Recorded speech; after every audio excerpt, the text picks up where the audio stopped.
I'm Brian. I do new videos every week, usually car-related topics, and so I did a new video on Wednesday on the introduction to the little project car that I just got. It's got a few problems with it. Been working on it, getting it up to par. One of the things that it had was the seat had been damaged. As you look at the back of the seat, it's got a big huge tear in it. There's a little tear in the seat of it. So I'm going to go over what it takes to repair the seat, but I'm also going to go a little bit further and talk about prevention. An ounce of prevention is worth a pound of cure. I'm a real believer in that philosophy. And so we're going to talk about why seats get tore up, how you can prevent that from happening, and then the different degrees of repair. This one had a broken frame. One of the springs that broke off the frame on the back of the seat, and so I had to weld that. We're going to talk about what the seats are made of and when's the best time to do something about it. So as I said, I've got this torn down. The hardest part about doing these seats, and the difference between a factory seat cover and something that you buy from the store, is how it stays in there. In the foam you have cast these little metal rods, and that's what holds it down in the cracks, so that it's not just all a blah look. You know, it actually conforms to the seat and looks nice because of those rods. And these copper rings, you can see the copper ring right there. That copper ring goes around a corresponding rod that's on the seat. So what do the rods look like? I'm glad you asked. They look like this. You know, they push in really easy, and when they get to the end they stop because they got a shepherd's crook at the end of each end. So this will be in a little sleeve on the inside of the seat, little white sleeve, and then it'll hook into that ring. You just pinch your ring down or just turn it around. They usually don't come undone. So anyway, that's getting stitched up. You can see where that's been a problem. The foam's starting to decay and come off. If it's covered, it lasts a long time. If it's not covered, its days are limited. So we'll get that done. But whereas the foam's gone and the material's gone, when you pinch it together, it does kind of fit together. It just doesn't look quite right. It never looks the same. So what I'm doing right now is I'm just stitching up this little split right here. You can see where it's open just a little bit more right there. It was open from here to here.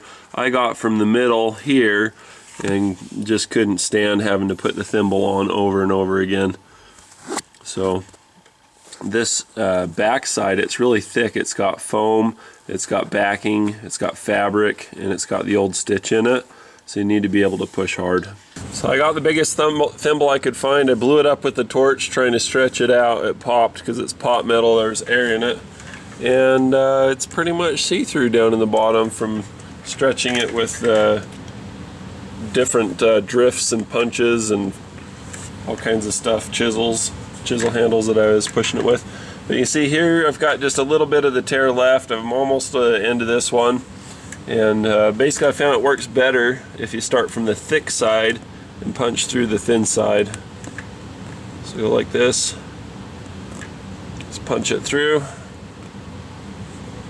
and of course people can see your stitch here, but this car is so dark and the tint's dark and everything's black, so it's not going to show up much anyway. And this is already threadbare and glossy. Who am I trying to fool here? It looks like some kind of a Mormon missionary suit, you know, where they've been wearing it forever on a bicycle or something. It's pretty worn.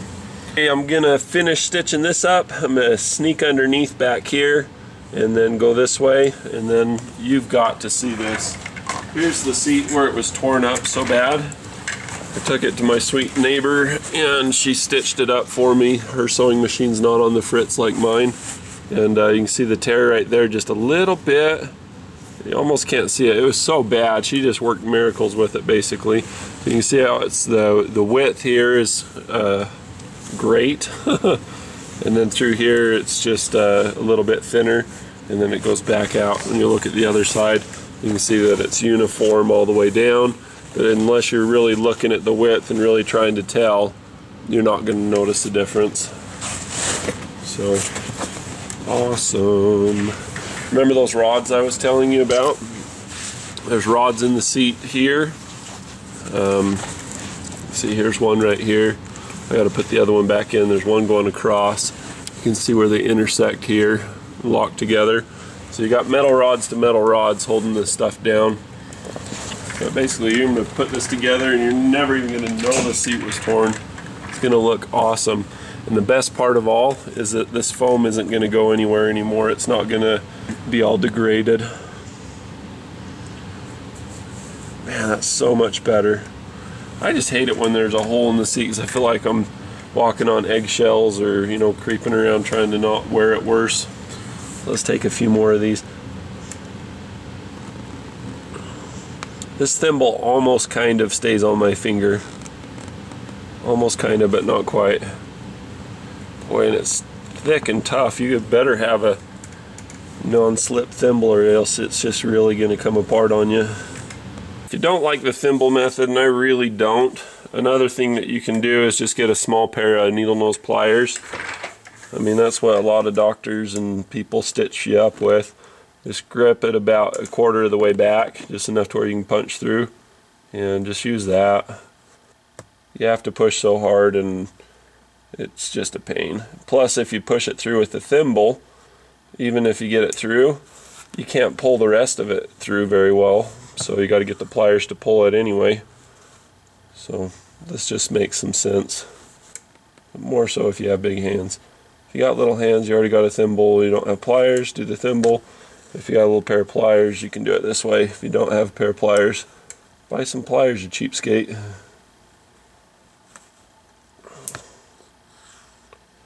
was afraid I was going to break the needle. If you can choke up on it and just grab it here, probably get pretty efficient. Alright, well, let's show you how to thread the needle so it doesn't pull through. Basically, you just take the two ends, pull them even. So you pull it, you get it like this, you just take it, wrap around your finger, duck it back through, like so. Pull it tight. Alright, so take your needle, just pinch the fabric up, and try to go through that same hole a few times with this so that it stays tight. See all that extra that's just going to get cut off?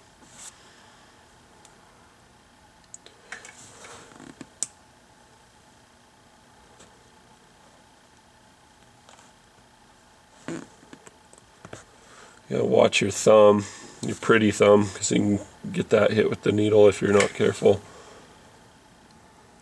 Tetanus fun.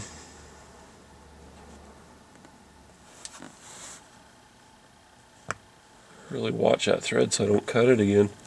See how I grabbed the thread and pulled this way? When I was pulling by this, I had an extra little loop there. It was kind of messing things up. It's just one of those tedious things. It's good to have a monotonous task like this every now and then. I think it's healthy for your brain. If you're always go, go, go and problem solving and puzzle solving, it doesn't give your brain a chance to dance or do its thing. Get a little monotonous task like this every now and then. I think it's healthy. So kind of therapeutic. Seems like it relieves stress. Unless you're in a hurry or trying to meet a deadline, and then it's just tedious. So I'm in a little office chair and I'm leaning up against the car, being all ergonomic. You don't want to bend over for a long period of time doing this. You want to get comfortable. I'm trying to keep these stitches pretty close together so that they're strong. If you have one stitch holding it, you get a lot of pressure on the one stitch, it's not going to hold. Shoot, you could do this with one of those little hotel room sewing kits and a pair of pliers. Man, trying to do this with a thimble's just dumb. You really got to use pliers. This fabric's really thin and it's easy to get the needle through. But back here on this other side where the seam is and all that extra foam, it's just tough. Yeah, if your first stick isn't good, back out and go again.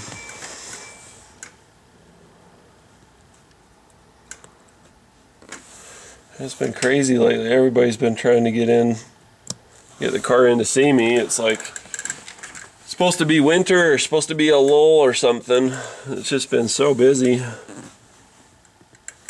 You know, family and friends and the like. it seems like everybody else is ripping people off, so they won't go anywhere else. They won't see anybody else.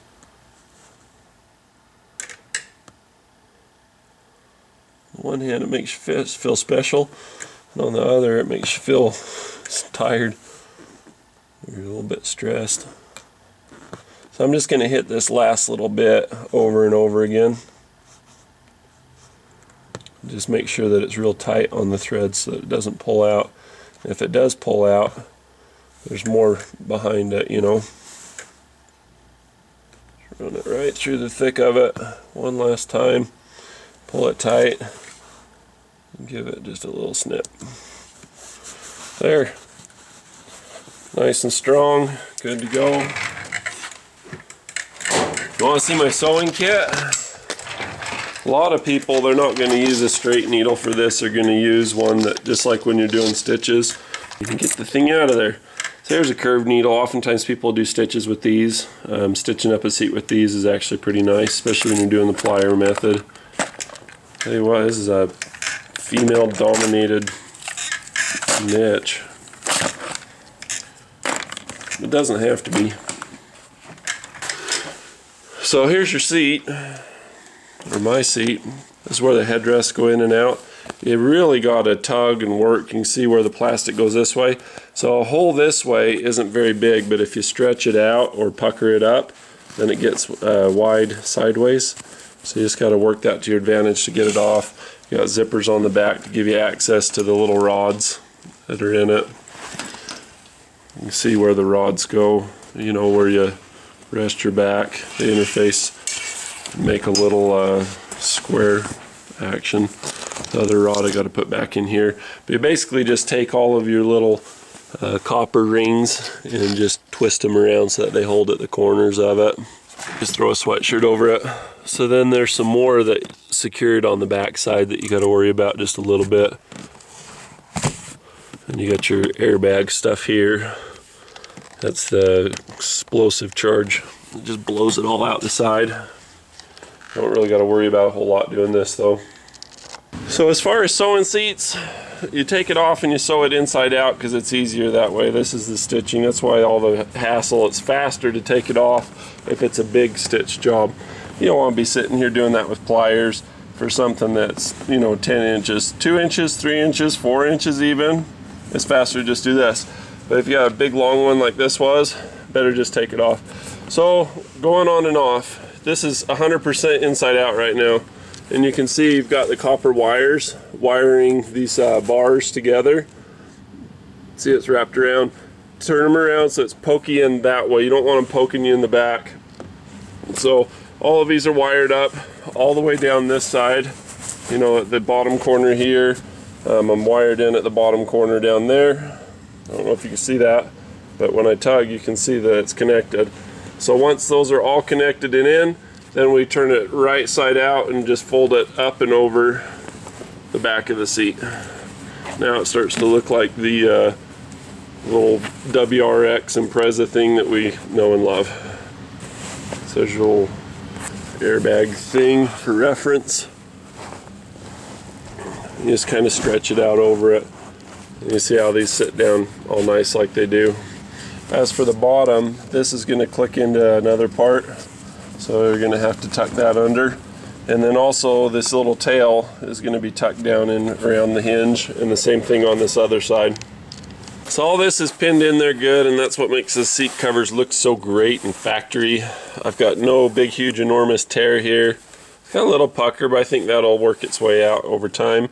The main thing is that I don't have this foam getting everywhere, and it's not getting worse. I've kept things at bay. So I got this little stitch, I've got this one, it's looking great, and so now I'm just folding it over, folding it around, I'm tucking the tails in. I mean, it's like tucking your shirt in. This is a little tricky, pushing this one under there. It was out like this, and you just got to tuck it all the way through. It doesn't want to go. It's not exactly comfortable getting it in, but you can do it. It just takes a little commitment. So then I got to take the rest of it. You don't want to stress the zipper too bad, so you want to support it as you're going over. There's the rest of that tail. Flop it over and then just work the the little plastic receiver for the headrest, work the fabric around that. So I'm going to go ahead and do that now.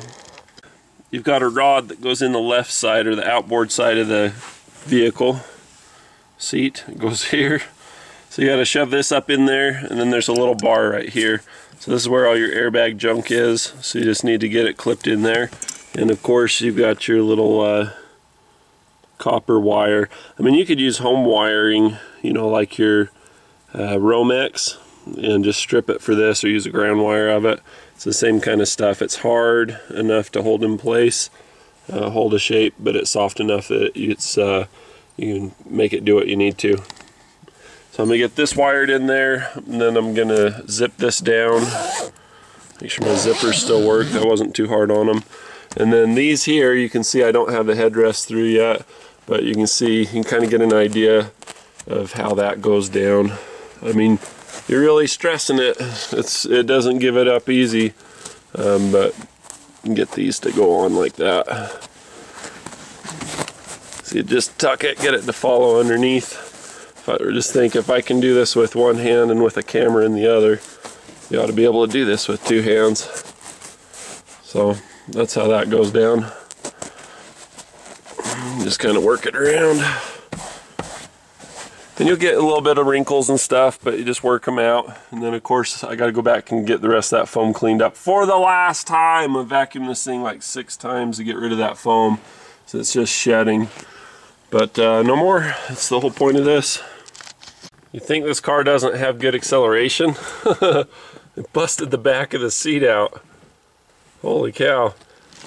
You can see where it's supposed to be welded on right there and isn't. So I'm gonna have to tack that on while I'm in here. Ain't that something? Looks like where the spot welds are rusted and it just kind of failed. That's gonna be tricky to do without getting all the... I should have pulled the seat and pulled the foam off. Doggone it, didn't see that till just now. So this is how we're gonna do it. We're gonna do a welding blanket around everything, a floor mat up underneath between the seat here. And I'm just gonna tack that up. No sparks, no fires, no nothing. And that's what the welds turned out look like, and I'm happy. I love that little welder. So here's what the seat looks like all said and done. There's a little darkness where the thread is, not bad. This looks so much better. Probably could have stitched it just a little higher, but I'm happy. I mean, as long as there's not foam hanging out like there was before, it's great. There's one thing I didn't mention, and that is in between here there's a little channel that you got to slide together. I mean, it just clicks in. It wants to go in so bad, and it's just a piece of cake. It's not almost not worth mentioning. But got my new mats for 20 bucks. Factory mats. Somebody didn't want them. They're all set up. I don't have the matching hooks. It's from a newer model year. They seem to fit pretty good. And the seat looks great. Floor mats look great. Got my factory crossbars on. Again, not the same. I had to cut a little bit off of them. It's from a little bit wider model. Probably could have done a video on it, but what's the point? It's a one-off. But chop them down, use a little electrical tape to fatten these up, and they're on there to stay. So let's talk prevention. If you were to take a crash dummy that weighs the same as you and I, and we just put them in the seat and let them sit there for 10 years, 12 years, 15 years, chances are the seat's not going to suffer much damage from that. It might have a little deformation to the foam, a little bit of marking, especially on a leather seat where it made contact, but basically it's not going to wear. The wear happens when you get in and out of the car. There are some things that you can do that'll really help you to preserve your seat. Now, of course, you can put seat covers on, and that'll help protect it. But the biggest thing is how you get in and out of the car, so we're going to talk a little bit about that.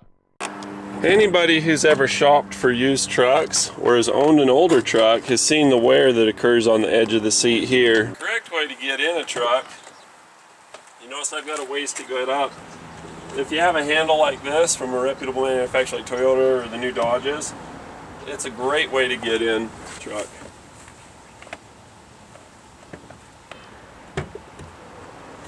Here's the correct way to get out of a truck. grab your handle or grab your A-pillar or both and just swing out like that. If you're not fit enough to do that, use the step. If you're old, use the step. You still have to grab this or grab the handle or a combination of the two. This is hard on your upper hinge. That's another option. That's another thing you can do. All points to just save the steering column and save your seat. There's a wrong way to get out of a truck. It's called the water slide method. Whee!